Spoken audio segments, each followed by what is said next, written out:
Alright, so now we're going to go over how to do a scatter brush. Reasons why you want to do a scatter brush, something like this, the starry skies, so you don't have to do every single pinpoint. Doing the sakura blossoms here in this tree was with a scatter brush. And then also doing little bokeh dots here. Again, this was not individually done, it was done with a scatter. So to do a scatter brush, you're going to want to select a brush. You could do a circle and or oval shape. Those are the most popular ones. You could do soft or hard, or really soft. Or you can use one of the new brushes that you just made. It's going to be somewhere around here, like this one here. So what you want to start off doing is you want to increase the spacing. You want the brush to be individualized, like so. And then what you're going to do is you're going to go up to Shape Dynamics. And once you've got the Shape Dynamics checked, you're going to change the size jitter. You're just going to slide this back and forth, and what this does is that it gives you multiple sizes of petal, or in this case petals. Or if you were to do circles, it would give you multiple size circles. You can do minimum diameters so that it doesn't get too small, or you can just keep it at 0 and it'll just do a random between 0 and 100. You can change the angles as well, so you can make it go all topsy-turvy. When you're in a circle, it doesn't really matter much. Ovals, it'll matter a bit. You can also change the roundness or the flatness so that it goes a little more flat or stays up. Again, if you do it with the circles, it's going to be oval shaped with the roundness. You can do a flip on the X and the flip on the Y, and that would be the sizing.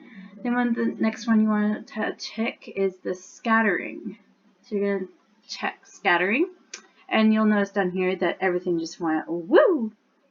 So with the scatter, you can increase and decrease how far apart all of the brush in this case, petals are going to be. You're going to slide them around. It's all personal preference. You can also increase the amount per swipe or per pressure point that you get. One, it's a little dull. I usually do between 2 and 3 per. I'll keep this one at 2. And then you can count jitter it, meaning that it's going to vary between 1 and 2 with each stroke you make. So that's the main things you're going to do to create a scatter brush. And then what you're going to do is just take your color that you want. We're going to do a pink here. Yeah, the pink. And then as soon as you swipe, woo! You see it's going everywhere. And each time you lift up your pen or make a click, the direction that starts off with changes.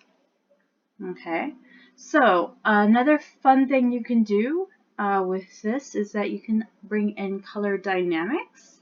So if you click that, it's going to change it to where the colors now will subtly or differ between the foreground and the background and the foreground.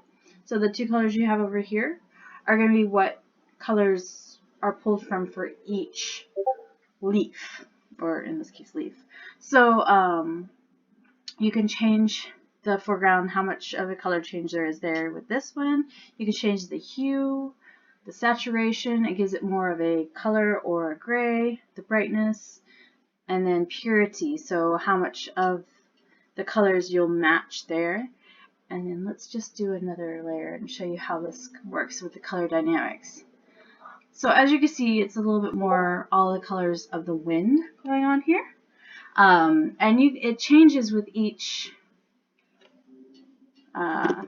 different kind of selection going on here. So let me back it up a bit so you can see a little combination. So there's that one with the purity changed. This one there. Oh. And, hue, different kinds of hues, saturations, brighter colors. You can change foreground, background, how much it's going to go, or how true to colors it's going to be. So yeah, if you're looking for something like doing bubbles, for example, this is how you would get those beautiful rainbow colors that you see in bubbles.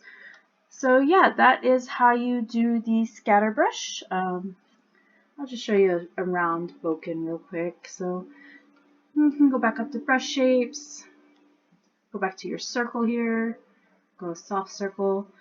I don't want that much, so I'm going to go change up the shape dynamics here.